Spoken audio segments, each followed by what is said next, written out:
1 Corinthians chapter 9, verse 27.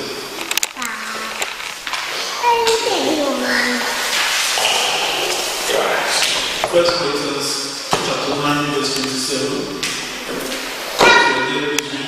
But I keep on my mouth and bring it into subjection, lest that by any means, when I have preached to others, I myself should be a castaway. Does anyone have NIV? Okay, can we hear from that, please? First Corinthians 9, verse 27.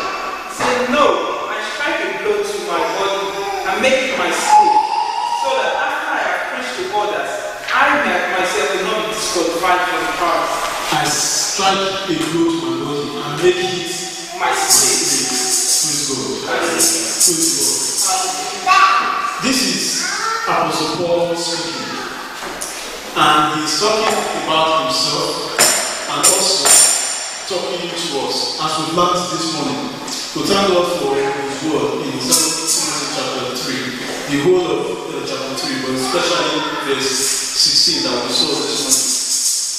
Yes, it is Paul speaking, but that word resonates in our lives today. This is a soldier of Christ. He's telling us that he goes out to preach to others. He goes out to do the work of God. He goes out to evangelize to others. But while doing that, he said he's still mindful of his own salvation. Because it's quite easy for someone to be saved yesterday and today not being in Christ. So while he's striving to bring others to Christ, he also is looking at himself. I did a blow, I strike my body, I subject and make it my slave. I bring others subjection to the authority and the will of God, so that I will not be empty vessel. I will not be speaking to people what I do not practice. I will not be saying to people do what I do not do. I will not be teaching others what I myself do not practice. Praise the Lord. Praise the Lord.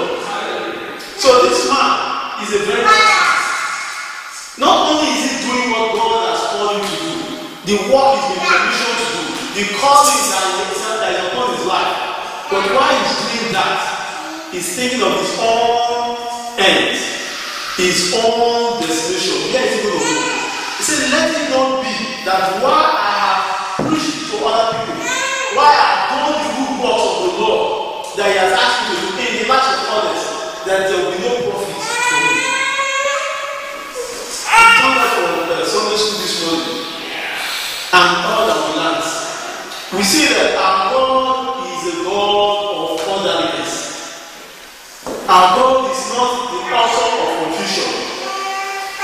All his words, there is one thing across the words of God.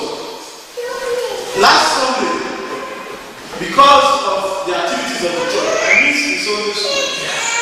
But today we decided to change the time so that I will have time to finish the other part of the ministry and be in the service. And I was blessed by the Sunday school. And the time is what we will be talking on today, the word of God. How do we apply the word of God? What is the place of the word of God in our lives? Is it for us to teach to others? Is it not for ourselves also? Or is it for ourselves alone and not for others also? It is for everyone. And he said we will profit by it. And I pray that God will cause us to profit by his word that we receive and that we know in Jesus' name. But I keep under my body. That is, I subject my body. I take dominion over my body consciously. Otherwise, he may begin to do other things that he wants to do, because we know that the body is the flesh, and the flesh and the spirit, they never agree.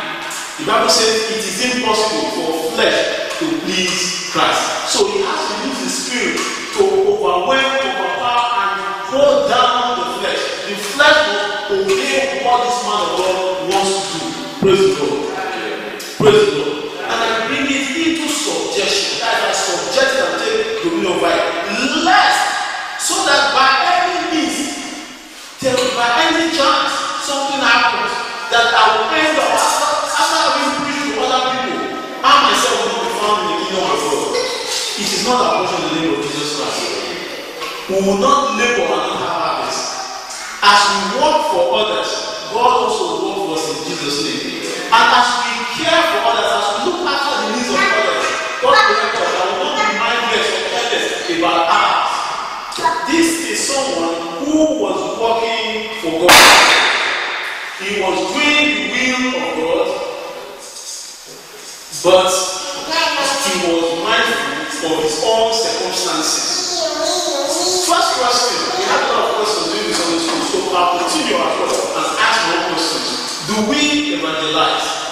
He said we preach to others. Preaching is evangelism. If you are standing in the pulpit like myself, you preach to the members of the congregation, those who are already saved, for God to do something in their lives.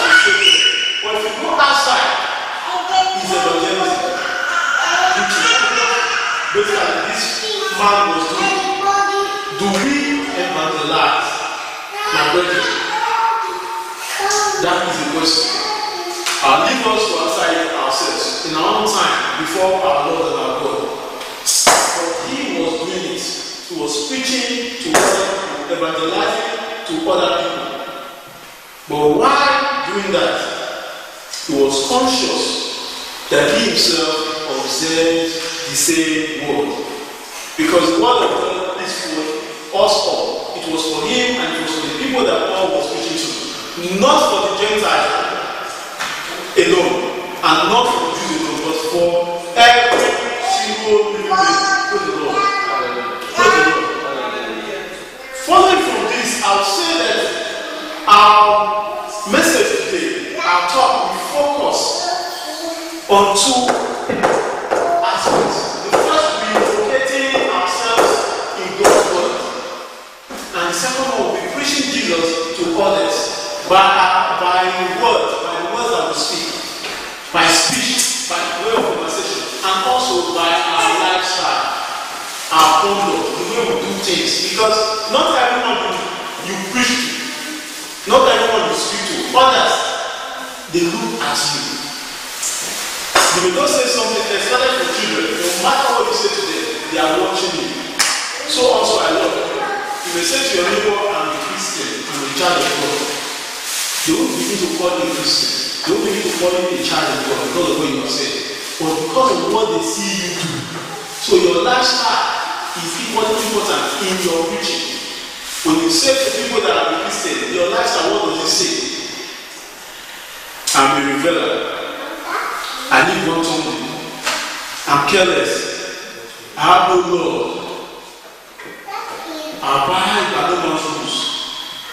What does the lifestyle say to someone that you have told that you're Christian or that you're trying to preach the word of God to?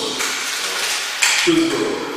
Let us come to Daniel chapter 1 verse 8. You can write Joshua chapter 1 verse 8 down, which was part of what we looked at in the school today.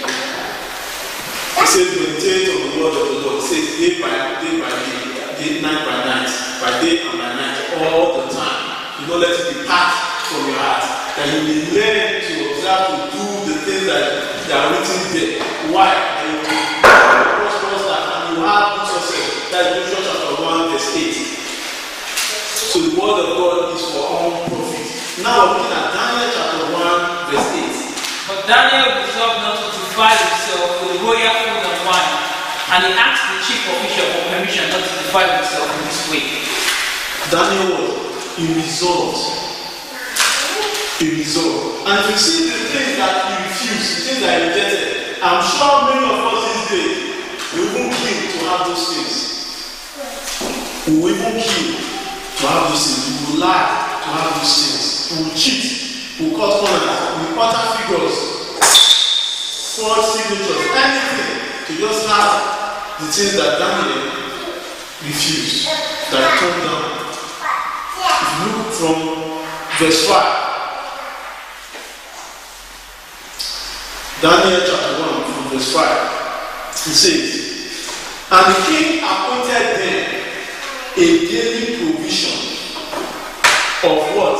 The king's meat, Not the kind of food that you and I will eat now. I was supposed to start eating the king's meat by the middle of your day. But right now, I'm not eating it yet. So it's not the kind of food that we eat now. Not all these Tesco and Broadway that we go to. See, the king's own meat and of the wine which the king drank. So nourishing. Then 3 years that at the end of they might stand before the king. See the thing they brought. The best food and drink in the land. And what did Daniel do? This man. So people may call him. Let me not see this. So before some feel we are wise. This man, I don't even know what he's doing. What is coming out? I don't know if you don't want to bring it. That's what some of us will say. But the Bible says that Daniel proposed in his heart. He knew what he was doing. And if you even read from the very beginning of the chapter, you see that Daniel is not a foolish man by any standard. He's not a foolish man. And as we need to read the story of Daniel, you see why he set apart. Even among the chosen, he was chosen. So you cannot call him foolish by any standard at all. This man was very, very wise. Praise the Lord. And in his wisdom, he knew it was important to stay on the side of God, to follow the doctrines of God. Like we saw Timothy being spoken to today. What is land before? It did not because the role he was being assigned to do, what they were preparing them to do, it's not that food that will enable them to do it. It's what is up here in the spirit. But the king just said these people will not. You know, when sometimes one of them so we set ourselves apart, find clothes, nice perfume, nice cars, and all those nice things, so that we just know that this will belong to the VIP. These are people that were saying the palace. So the king didn't want anyone looking haggard, anyone looking on the whatever. He said, no, of my own food and drink, feed these people. And you do it for like 3 years, so that they are, by the time you see their body, you know, these are honorable men, these are not ordinary men. But Daniel said no. He proposed not to defile himself with such things. What areas are there in life that you cannot say no to? You know, sometimes the thing that someone cannot say no to is the thing that will kill a person. Do you know? Sometimes. That's why a man needs to be principled. Praise the Lord. A man needs to be principled. So that when that thing comes, what do we learn this morning? Timothy, sir, the things you've learned before, everything you know, I know them. They are sound doctrine. Abide by them. Why? Because things will come up in future. Perilous times will arise. And we're in those days now. So what have you learned in the past? What has God said to you? How did your mother and your father raise you? Many of us were born into Christian homes. We grew up in church. What are the lifestyles that we now adopt? Who are our associates now, our friends, our colleagues, the groupings that we now join into? Our order of speech, dressing, how do they now reflect where we are coming from? Praise the Lord. It is possible for you to stand on the true doctrine of God. It is possible for you to say no to a lot of attraction, because as it is said commonly, not everything that glitters is gold. This one we bring about 9/11. I'm sure you know that what we're talking about. Do you know that place was full of offices of top companies? I mean, top companies who work there, top people. And if you work as a top person for a top company, what do you get paid? Top money, isn't it? But where are those people? Many of them. Where are they? The money, all that they are amassed. Where are they?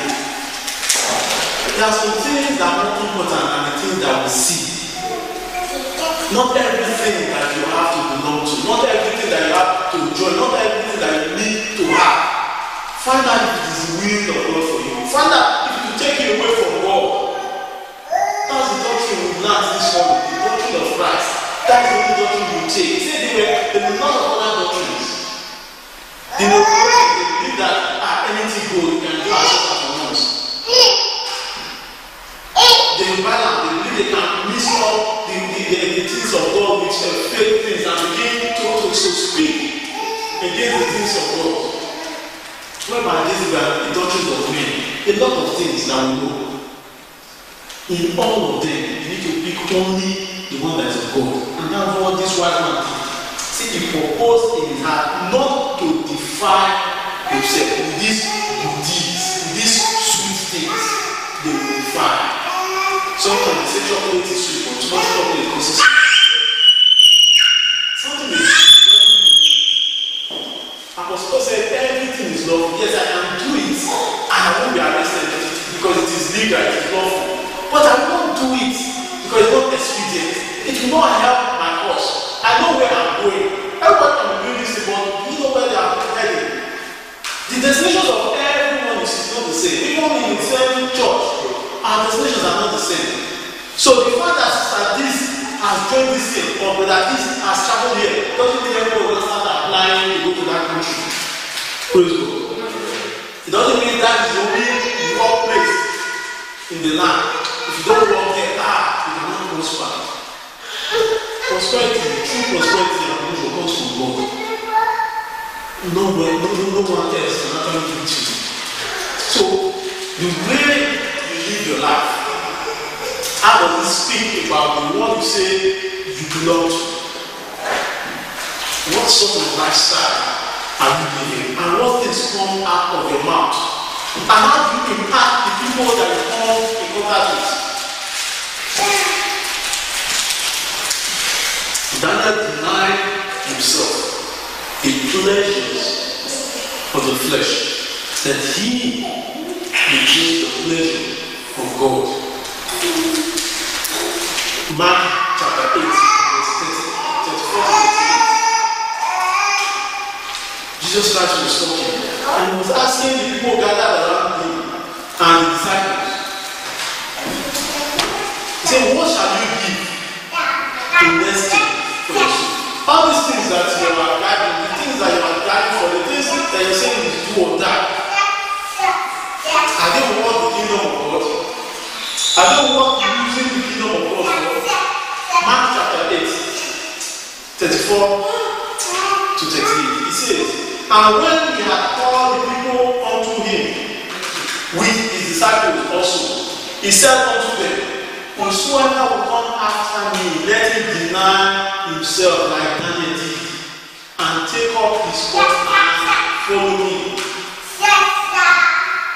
For whosoever will save his life shall lose it. For whosoever shall lose his life for my sake and the gospel, the same shall save it. For what shall it profit a man if he shall gain the whole world? Can you gain the whole world? The things you are doing, can you give the whole world? The most powerful man on earth is the president of America. He doesn't have the whole world. In that same country, America, the country of the most powerful man, with all his army, the twin towers came down. His own people died. You can't even gain the whole world. They fight for oil, they fight for different things. Imagine if the president of America cannot gain the whole world. It's you that will gain it. Abraham was so rich. Job was extremely rich. But they didn't own the whole world. So no matter what you believe, you cannot even get it. But let's say you did. It's just like disaster now. Let's say you gain the whole world. You now exchange your soul for that. If it's very possible. If you shall gain the whole world and lose his soul, what is his profit? That is to do everything and anything goes. So people say anyway. I tell you, my brothers and sisters, only Jesus Christ is the way. Any other way is a thief. And the thief can never actually have the crown. Praise the Lord. What shall you give? Verse 37. Or what shall a man give in exchange for his soul? Whosoever therefore shall be ashamed of me and of my words in this adulterous and sinful generation, of him also shall the Son of Man be ashamed, when he cometh in the glory of his Father with the holy angels. Be careful what you chase, what you pursue. Be careful what you long for, what you lust for. James chapter 1, 22 to 27. James chapter 1.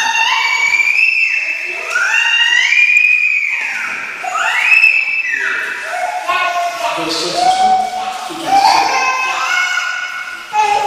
For be ye dweller of the world, and not hearer only, deceive yourself.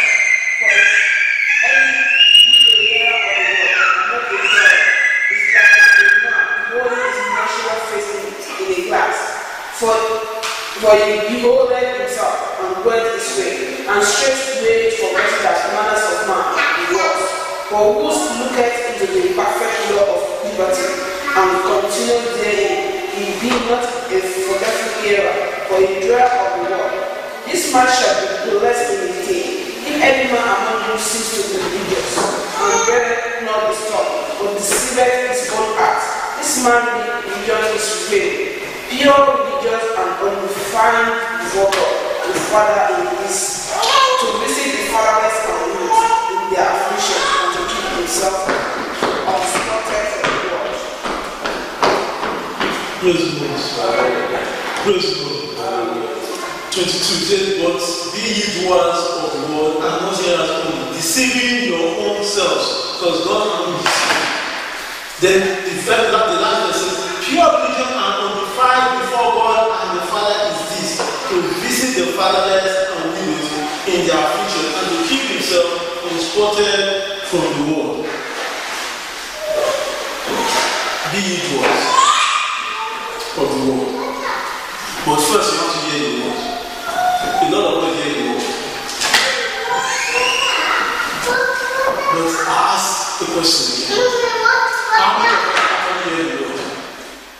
Before you are a doer of the word, you have to first hear the word. But the most important thing is not the hearing, it's the doing. That's where the blessing is. But before you even come to that, you have to be a hearer first. How many actually hear the word? How many people make it to Sunday school? How many make it to digging deep? Or if I ever ask last Sunday's message, how many people do that? We have Sunday school manual that I'm sure all of us have known. Apart from what we do on Sunday morning, it has provision for every day. It is the word of God, not the word of the Sunday school teacher. For our own profit. For our own profit. So that's what I want us to think about. The doing is another thing.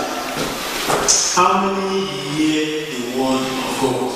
How rich are you in the word of God? I'm not asking about your silver and gold, I'm sure you have many. But the word of God, how rich are you in the word of God? Because that is the only thing that will not perish. Silver and gold. A man wanted silver and gold. But out of the profit of the word of God, he was given something else. And he jumped up. Before the people used to give him silver and gold, he never jumped up. But out of the abundance of the word of God in Peter, and the profit that now comes out by the doing of that word, he was able to offer unto the lame man something more than gold. The thing that will heal ourselves from is not worth it. If you have need of it, your father has told you in Matthew 6:13 that he will give them to you. If you have need of it. Some things you don't need. So people buy debt with their hands. I pray that will not be your portion in the name of Jesus Christ. You will not go and involve yourself in something that will destroy you in the name of Jesus Christ. You will not use your own money to buy a house that will collapse on you in the name of Jesus Christ. You will not cause someone to possess a car that will be involved in an accident. When the car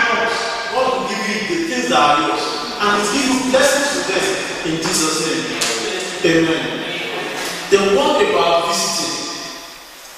Okay, maybe it's too much to ask. What about calling? Not visit and say calling. Okay, don't want to call other people. Alright, start with your brethren in the house. What about calling ourselves? How many of us can even take the minutes we paid for? We use them or not, at the end of the month, they don't roll over again. Gone are the days that the minutes used to roll over. Minutes that are already there. How many of us we even use it to call people? Forget about this now. Say, God, how are you doing, my brother? How are you doing, my sister? And let them share something with you and you pray over the phone with them. But it's okay, I'll come and see you. How many of us keep that relationship, that connection, keep in contact after Sunday morning service? Brethren, we are not playing church. Jesus Christ came for this purpose. Someone who threw down his life. God Himself came down in the image of man. Then He experienced the things we are going through. Having experienced it, He laid down His life that will be lifted up beyond our struggle, beyond the lives, the power that we find ourselves in. Are you saying it wasn't worth it?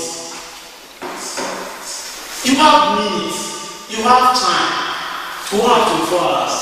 Some people do so much in 24 hours. Some people do so little in 24 hours.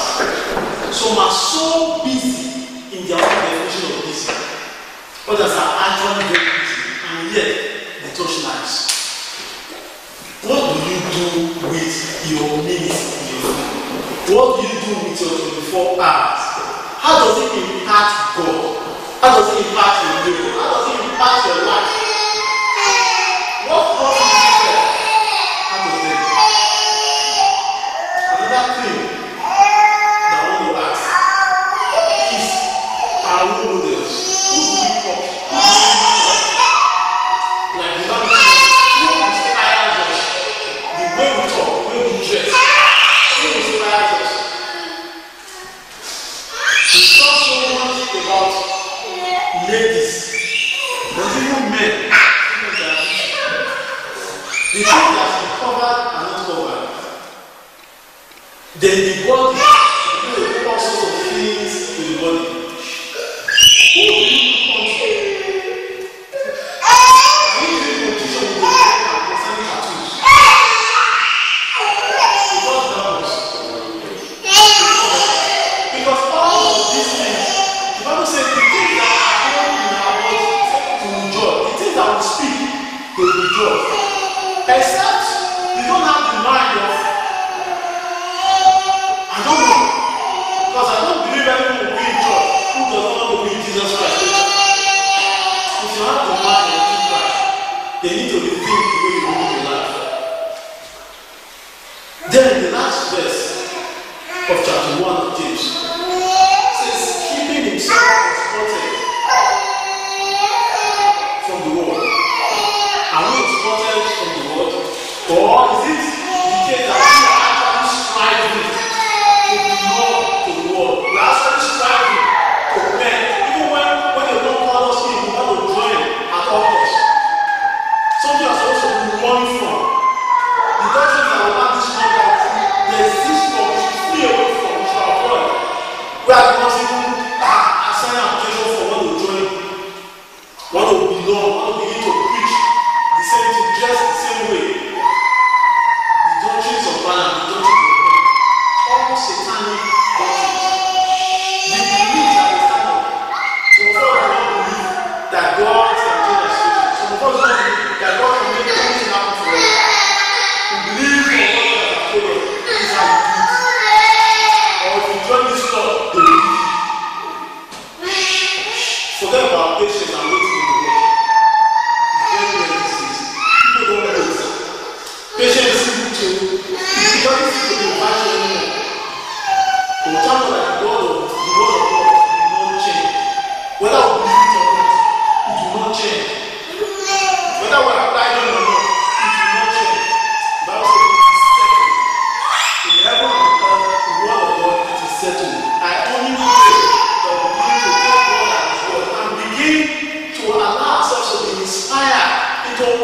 conformity with the words of God.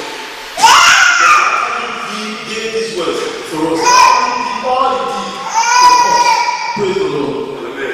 17 verse 15. And now 1 John chapter 5 verse 19.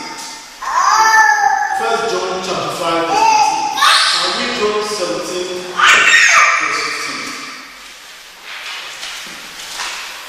John 17:15. It reads, I pray not that thou shouldest take them out of the world, but that thou should keep them from the evil. 1 John 5:19. And we know that we are of God, and the whole world lies in wickedness. Praise God. Praise God. We know that we are of God, and the whole world lies in wickedness. The whole world. That's why Jesus was praying to God in John 15:17, saying, I know they have to do the work. If you read the first 3 verses before 15, I've sent them out to do the work, and they have to do it in the same work with these people. So I'm not asking you to take them out of evil. I'm saying protect them, deliver them from the evil in the world. Because what is evil? And those are the same things that we are supposed to keep ourselves unspotted from. But instead, we are striving, we are cutting corners, doing anything to belong, to join unto them. The Bible says the word, those who have ears, let them hear it. The word. And this is the word of God. Let us close. Let us take Ezra chapter 7, verse 10. Ezra chapter 7, verse 10. It reads, for Ezra had prepared his heart to seek the law of the Lord and to do it. To seek the law of the Lord and to do it. And to teach in Israel statutes and judgments. He prepared himself to seek God's word, to know God's way, and not only knowing it, but to follow. We know the word of God. What is our decision? What is our attitude towards it? Is it to be written down, kept somewhere, and people say, he was in church today, or she was in church today, or for us to buy our Bibles and put it on our shelf because we notice that we are Christians and we go to church? Or do you actually have those books, the book of God, His word, so that you may learn them, so that you may understand them, so that you begin to apply them in your life? He said, Ezra to seek to know the way of God and to follow it, not just seek to it, to follow it. And also, when he has done that, when he now applies it himself, begin to teach them to others.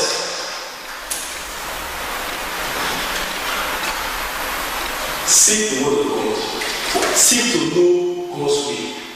And the reason why you're seeking it, let it be because you want to follow it. And once you have learned them, once you know them, think about others also, those who are outside, then they impact their lives. That's the sort of life that we should live in. That is the sort of life that God wants us to live. Any other one, I don't know where he got the doctrine from.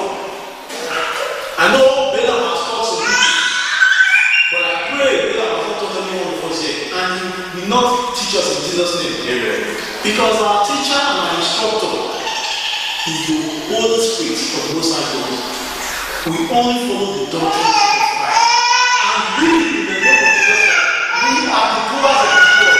Say amen. Amen. Amen. Amen. You know God's word and you will do it. In your life, you do the word of God. Amen. Amen. As I close, I want us to write this question down. There are questions. Thank God for today. Question time. Amen. Amen. Let us write these ones down. Because they are serious questions. And I want us, on our own, go through them at home. And actually took answers from our heart so that we can act exactly appraise and evaluate our standing, our relationship with the Word of God. Number one, are you prepared for Christ's coming? Or you can say, am I prepared for the coming of Jesus Christ? 2, who do you seek to please, yourself or God? The things that you do, why do you do them? Who is to gain? Who is taking the glory? Are they the things that God wants you to do, or are they the things that are just convenient for you, the things you want to do?